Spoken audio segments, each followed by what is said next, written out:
जितने लोगों का भी प्रॉपर्टी से रिलेटेड सवाल है सबका जो है जवाब मिलेगा, थोड़ा इंतजार कीजिए, सबका जवाब मिलेगा। जितना भी है बहुत सारे सवाल हैं, सबको जवाब देंगे। देखें, इनका क्वेश्चन है कि सर मेरे दादाजी के नाम से जमाबंदी है और मेरे पापा 4 भाई हैं और मेरे पापा का डेथ हो चुका है, जो है जमाबंदी अलग कराना है, तो जी है ना, तो कैसे होगा। देखें, अभी अगर मेरे दादा, इनका जो है ना, ये सीधा बोल दिए कि मेरे दादाजी के नाम से जमाबंदी है, बिल्कुल, और पापा 4 भाई हैं, इनका 4 भाई हैं पापा। अब जमाबंदी संख्या जो भी हो, मान लेते हैं 101 हो, 102 हो, या जो संख्या हो, दादा के नाम से है। अब इनके एक पिताजी जो हैं वो, उनका मौत हो गया है, तो अब इनको जमाबंदी जो है जरूर करा लेना चाहिए। तो कैसे कराएं, ठीक है। अगर सब कोई रेडी है, आपका सहमति है, तो जो पहला जो प्रोसेस है, सहमति से बंटवारा कर लीजिए एक स्टाम्प बना के। ये लाइफ टाइम वैलिड रहेगा, 1000 का स्टाम्प बना के बंटवारा कीजिए। और बंटवारा में एक जो है ना, एक कोई कागज बनाने के लिए अमीन को आप रख सकते हैं, ज़्यादा बेहतर है, वो बेहतर चौहद्दी वगैरह मेंशन कर देगा, हर चीज़ स्टाम्प पे लिख देगा, ठीक है, किसके किसके में कौन सा खेसरा है लिख देगा। और सीओ का दस्तखत करने के बाद सीओ से आपको एक शुद्धि पत्र का फॉर्म भरना पड़ेगा, सबको अलग अलग, इसको भी अलग, इसको भी अलग, इनको भी अलग, इनको भी अलग। उस सीओ जो है शुद्धि पत्र पे साइन करेगा। साइन करने के बाद जो है कर्मचारी द्वारा रसीद काट लिया जाएगा, फिर वो ऑनलाइन रिकॉर्ड पे भी चला जाएगा। ये एक प्रोसेस है। दूसरा प्रोसेस है कि अगर ये आपसी सहमति नहीं है तो ग्रामीणों जो है सरपंच के माध्यम से, और जो है ना जितने भी पंच हैं उसके माध्यम से, उसके दस्तखत से आपका जमाबंदी अलग होगा। दूसरा तरीका होता है। तीसरा तो फिर आगे है, आगे फिर जो है ना, आप सर्कल ऑफिसर का काम होता है जमाबंदी करना, ठीक है। तो सीओ को आप आवेदन करेंगे भी तो आपका पर्सनल जमाबंदी नहीं कर देगा, उसके लिए फिर आपको बंटवारा सूट जो है डीसीएलआर कोर्ट में आवेदन करना पड़ेगा, वो तीसरा ऑप्शन है।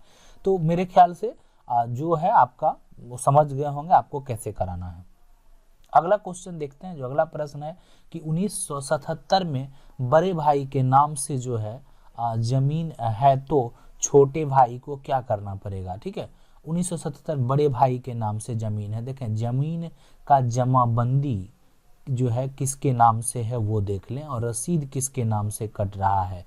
अगर वो बड़े भाई के नाम से है और बड़े भाई के नाम से रसीद कट रहा है तो आप अपने नाम से करवा लीजिए।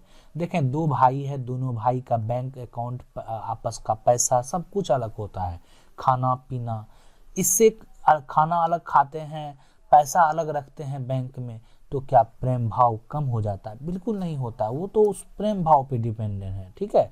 लेकिन क्यों हम अपने जमाबंदी को, जब ये भी है तो इस पे एक करके हो सकता है धीरे धीरे, आज बहुत ज़्यादा कोर्ट केस जो है, जो लड़ाई है वो किसी दूसरे से नहीं है, और मतलब अपने परिवार के लोगों से है, तो इसलिए आप इसको अलग करा लें। तो ये जो है ना, तो छोटे भाई को क्या करना पड़ेगा, छोटे भाई अगर बड़े भाई नहीं दे रहे हैं, ठीक है, तो पहला है कि ग्राम पंचायत द्वारा जो है, ग्राम का जो सरपंच है उसके द्वारा आप जो है एक कागज बना के अगर वहाँ ले सकते हैं, पहला तरीका है। दूसरा तरीका ये होता है जमाबंदी तोड़ने, जमाबंदी बनाने का काम करता है सीओ, और इसको अगर आप तोड़ेंगे तो इसका ऊपर का जो पदाधिकारी है वही इसको तोड़ेगा, वो है डीसीएलआर, और उसको तोड़ के फिर आपको जमाबंदी होगा। तो यहाँ पे जो है आपको फिर बंटवारा के लिए जो है केस करना पड़ता है, छोटा सा केस हो जाता है। केस का जो सॉर्ट आउट है वो मैक्सिमम जो है 6 मंथ है, ज़्यादा दिन तक वो ऐसे नहीं चलता है। अगला जो सवाल है उसको देखते हैं। अगला सवाल है राहुल कुमार की, सर हमारे पास कोई भी दस्तावेज रसीद जो है नहीं है, और हमारे बड़े पापा के लड़के दस्तावेज रखे हैं और किसी को नहीं देते हैं, ठीक है, बंटवारा भी नहीं हुआ है, और बोलते हैं जिसका पिताजी के नाम पे जितना जमीन है उतना जोते, बोलते हैं कि हमारे पापा के नाम पे ज़्यादा जमीन है तो हम नहीं देंगे। कोई दिक्कत नहीं है सर, हम कोई दस्तावेज नहीं। सबसे पहले देखें कि ये जो है, जो बड़े पापा बोल रहे हैं, तो देखें सबसे पहले ज़्यादा ज़मीन होने से मतलब नहीं है, बंटवारा जब आपस में नहीं हुआ है तो इनका जो देखें कि ये जो आप अपना रिकॉर्ड है ना, उसको निकालें, या इनका जो आपका खेसरा नंबर है उससे जो आपका रिकॉर्ड पता चल जाएगा। और जितने भी भाई हैं है ना, उससे मतलब नहीं है, लेकिन आपका जो जो जो खेत है, खेत का जो नंबर है, मान लेते हैं खेत का नंबर 100 है, तो इस 100 से आपको कोई भी आपका एरिया का अगर अमीन होगा तो आपका पूरा वो खतियान का रिकॉर्ड लिख के रखता है। ठीक है, आप ब्लॉक में जाइएगा, वहाँ से भी दिखा देगा। नहीं तो कोई जो अमीन होता है ना, तो वो सब रजिस्टर जो ब्लॉक वाला होता है सब उतार के रखता है, और वो उसी से कमाई भी करता है, कुछ पैसा लेगा, आपका सारा रिकॉर्ड दिखा देगा। दिखाने के बाद अगर वो नहीं देता है तो इस पे बंटवारा केस कर दीजिए DCLR के पास से। ठीक है, DCLR के पास जो आके जैसे ही केस करेंगे, इस सब के पास नोटिस चला जाएगा, जितना पार्टी है सबके पास नोटिस जाएगा। नोटिस जाने के बाद ये सबको वहाँ पे हाजिरी लगाना पड़ेगा, और सारा कागज ये खुद जमा करेगा वहाँ पे, और जमा करने के बाद जिसका जितना हिस्सा है वो बराबर में मिल जाएगा। ठीक है, तो कहीं कोई डाउट नहीं है, एकदम डरना नहीं है, हक के लिए हमेशा लड़ना है। कुछ भी हो, आप किसी के साथ गलत ना करें और ना आप जो है गलत सहें, अन्याय ना करना है और ना अन्याय सहना है। देखें, मेरे पापा जी के नाम से जमीन है और मेरे चाचा के कब्जे में है, तो मेरा जो है कैसे होगा? देखिए बिल्कुल आपका होगा। कब्जे में है तो जमीन का जो कब्जा है, इसके लिए CO को पहले आवेदन करें कि आपका नाम से जमीन है। और दूसरा, अपना कागज को तो दुरुस्त कर लें, जैसे जमाबंदी रसीद आपके नाम से है तो आपके जमाबंदी में आ जाना चाहिए। आपके नाम से रसीद है और वो जो है किसी और के कब्जे में है, तो CO और थाना प्रभारी आप दोनों को आवेदन कर दें। देखें, लेकिन CO को आवेदन कर दें कि ये जो है उसके कब्जे में है, तो जबरन कब्जा वाला बात हो गया। ठीक है, ये नहीं होना चाहिए। और ग्राम पंचायत भी चाहे तो आप बैठा सकते हैं इसके सॉर्ट आउट के लिए। ठीक है, तो आपका जो कैसा प्रॉब्लम है उस हिसाब से आप देखें उसको, उसके लिए। और ऊपर अब जो है बहुत सारा प्रोसेस है, ऐसा नहीं कि प्रोसेस की कमी नहीं है। ठीक है, आप चाहे तो फिर अगर आप कोर्ट में जाएंगे, जैसे कोर्ट सबसे पहले क्या होता है कि SDO कोर्ट भी होता है। ठीक है, SDO कोर्ट तो होता है लड़ाई झगड़े मारपीट ये सब हो गया, जैसे कुछ भी, तो उसके लिए SDO कोर्ट लोग जाते हैं। लेकिन जमीन संबंधित जो कोर्ट होता है उसका जो देखता है वो DCLR देखता है। ठीक है, तो ये जो होता है ना लैंड रिफॉर्म्ड ऑफिसर, तो ये देखता है, तो इसके पास आपको जमीन संबंधित जो है वो आपको कोई भी केस करना पड़ेगा। ठीक है, अगला सवाल देखते हैं। जो अगला सवाल है कि मेरा जमीन 9.25 डिसमिल है, खसरा 16 जो भी है डिसमिल, और खसरा इतना में जो है 14 में 2 डिसमिल है, पूरा एक ही प्लॉट में है बिल्कुल, लेकिन कर्मचारी ने इतना डिसमिल का मोटेशन कर दिया, 2 डिसमिल का नहीं किया। रजिस्ट्री 2003 का है, 2 डिसमिल का मोटेशन कैसे होगा? वह 2 डिसमिल मेरे कब्जे में है। अगर वो कब्जे में है तो उसका मोटेशन क्यों नहीं हो रहा है? इस चीज़ के लिए आप जो है CO के पास डायरेक्ट आवेदन करें, कर्मचारी क्यों नहीं कर रहा है।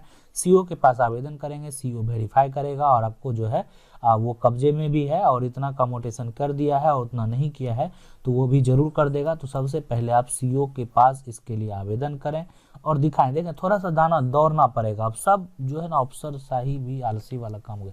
हम एक ये, लेकिन फिर भी बहुत हद तक सुधरा, बहुत हद तक बेहतर हुआ।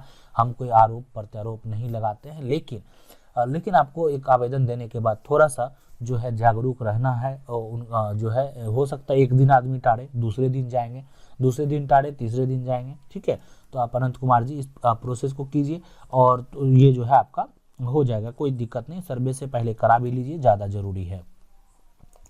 अगला जो सवाल है इनका विनोद कुमार का कि जमीन का मोटेशन नहीं कराया हुआ, ठीक है, तो क्या इस जमीन का सर्वे होगा? बिल्कुल नहीं होगा। मोटेशन नहीं कराया, जमीन आपका कैसे हो गया?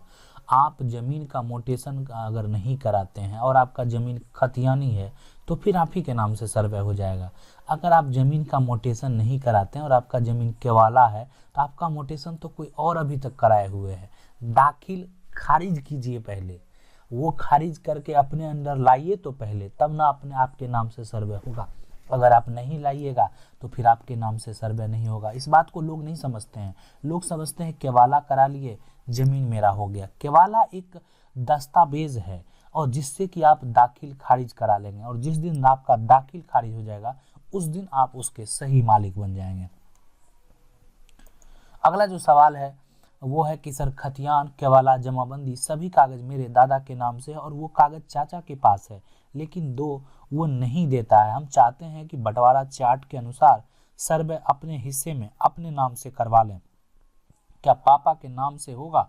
पापा अभी हैं लेकिन दादा दादी जिंदा नहीं है, कैसे होगा? खतियान, केवाला, जमाबंदी सभी कागज मेरे दादा।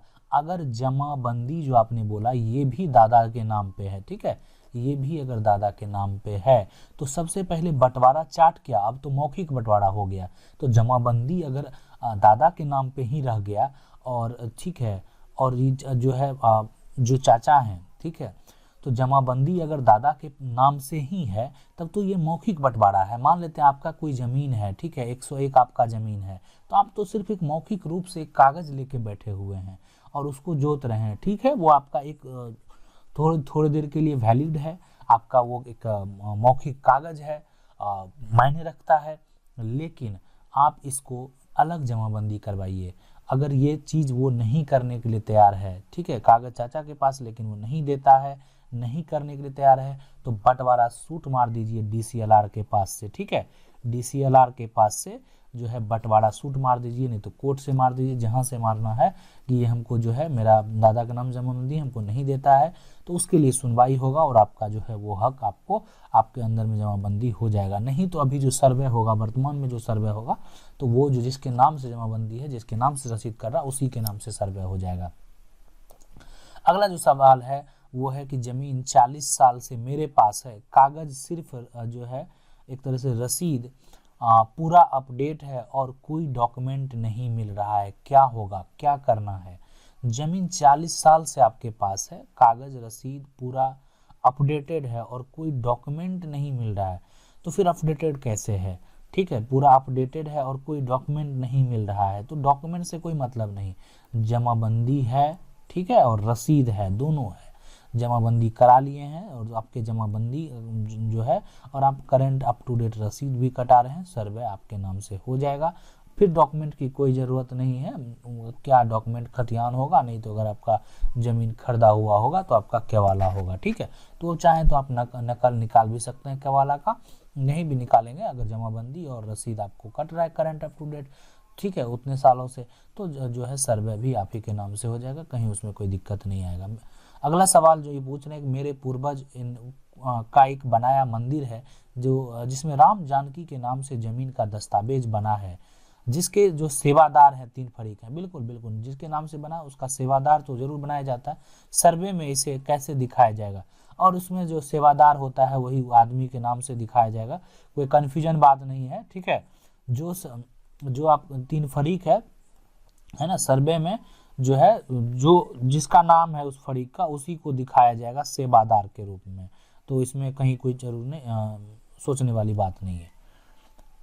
अगला जो प्रश्न है वो है कि रजिस्ट्री होने के बाद मोटेशन कब करवाया जाता है? रजिस्ट्री होने के बाद जब रजिस्ट्री का पेपर निकाल के लाइए, पेपर पे वहाँ पे जो है आपका डीड नंबर लिखा हुआ रहता है, उसके बाद जो है बिहार भूमि जो है बिहार भूमि डॉट बिहार जो है ना बिहार.gov.in करके एक साइट है, बिहार भूमि .बिहार.gov.in, उस पर दाखिल खारिज का ऑप्शन होता है, उसमें सारा डिटेल फीड करने के बाद जो है आपको एक पेज उसी समय मिल जाएगा और मोबाइल नंबर पे मैसेज भी आ जाएगा, तब आपका वो प्रोसेस में लग जाएगा, प्रोसेस जो है सक्सेसफुल होने के बाद आपके मोबाइल पे फिर मैसेज आएगा, ठीक है, और आपको हो सकता है वहाँ से कॉल भी आ जाए, लेकिन ज़्यादातर मैसेज का ही प्रावधान है। मैसेज आने के बाद जो है आप वहाँ पे जाएंगे तो सीओ के द्वारा एक शुद्धि पत्र का फॉर्म भरना पड़ेगा, सीओ उस पर साइन कर देगा और उसको आप कर्मचारी के पास ले जाएंगे तो आपका रसीद कट जाएगा, रसीद कटने के बाद वो रिकॉर्ड ऑनलाइन भी चढ़ जाएगा और उसके बाद आप उसको ऑनलाइन भी देख सकते हैं। अगर आपके मन में भी कोई प्रॉपर्टी से संबंधित सवाल है तो आप कमेंट करके पूछ सकते हैं। अगर आपको वीडियो अच्छा लगा तो वीडियो को लाइक जरूर कर दीजिएगा। अगर आप चैनल को पहली बार देख रहे हैं तो चैनल को सब्सक्राइब करके बेल आइकन जरूर दबा लीजिए।